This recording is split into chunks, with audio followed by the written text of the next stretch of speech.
Dude, haven't we made this video already? Welcome to the Win Daphnis Spot. No, dude, I told he's not. It's not Daphnis. This is actually the definitely not Daphnis Wind Ryu Monster Spotlight. Well, yeah, he throws Hadoukens after all. Let's start with his leader skill that is notably very different from Daphnis Evan. That's right. So let's take a look at his skills. So first off, he has a 41% global accuracy lead, and that's highly suspicious because his whole job is accuracy resistance checks. So having an accuracy lead is a suspicious coincidence. This is based on Josephine facts. Skill 1, the world famous Hadouken. On this skill, he breaks the attack for 2 turns on a 75% chance. Skill number 2 is Shoryuken, and this skill applies a brand, but it also has a 30% chance to activate skill number 1. Now, we've seen that combo mechanic before. I think I might have just coined that name. I don't think that's ever been... The combo mechanic. We've seen this before in the Kung Fu Girls and the Drunken Masters. Did you just make that up? I did, thank you. I thought it would be appropriate because, you know, Street Fighter combos. Evan's Dictionary of Summoner's War. I'll buy that. Speaking of combos, skill 3, triple combo. No guarantee.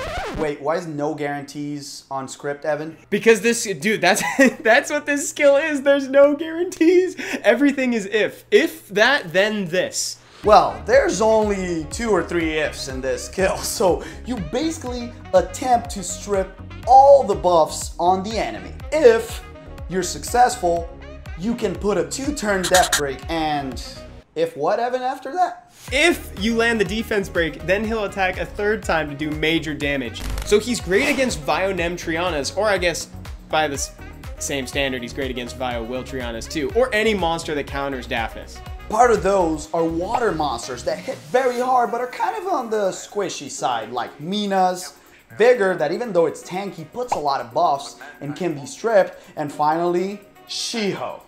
But he's gonna have to wait to do any of that until he can be used in RTA. But until then, he actually has a lot of places that he can be used already. For instance, Siege and regular Guild Wars, though I don't have footage of that because I haven't had swords in months. This is a PSA, do your guild battles. Attack, people, attack. Speaking of Guild Wars, he's an interesting monster for attack because he has a solid 10k HP and can tank that commune if you build him Bruiser style. So apart from that, he can also kill some Theomars, even though the Endure can always be a problem.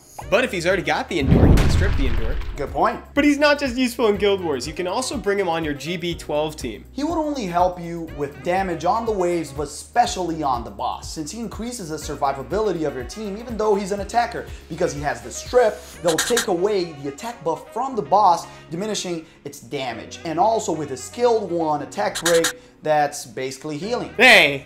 I was gonna say that. That's my- you don't believe that, that's my thing! Another term from the Evan Summoner's War Dictionary. He does something very similar to having a Naomi on your team, which is bringing a brand effect. So if you've got him plus Naomi or him plus Crow, you're going to be having brand on the boss almost the entire time. So he's passively increasing the damage from the other allies, and if you're worried about the multi-hits triggering the boss's passive, don't be, because the boss has a chance to glance on Ryu, and presumably Fran and Lauren can just tank the hit. I'm actually running the GB12 team like right now. Nice. Kind of dope in Arena because there are a lot of water monsters being very tanky on defenses, and they normally have a lot of buffs like Wusa, Ariel, etc.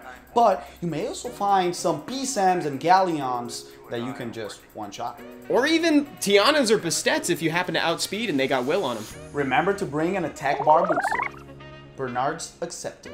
If you happen to be short on Devilmons, we recommend rooting him on Violent in the beginning, or if you're an early game player, maybe Fatal Blade. We also recommend high accuracy on him to land that strip, death break, and branding from his skills along with the attack break on skill 1. He's basically a utility monster disguised as a damage dealer. If you're struggling to reach that accuracy that you really want, you can always use his litter skill. Dat accuracy. He can also be ruined on Swift to move first on your team, kind of like how you'd rune a Daphnis. To attempt an early snipe. So that was Ryu and Summoner's War. Nice. I like it. Awesome, sounds good. Let me do one more with a different cadence, because it sounded a little bit like... So that was Ryu and Summoner's War. Seppi's already gone. You already left.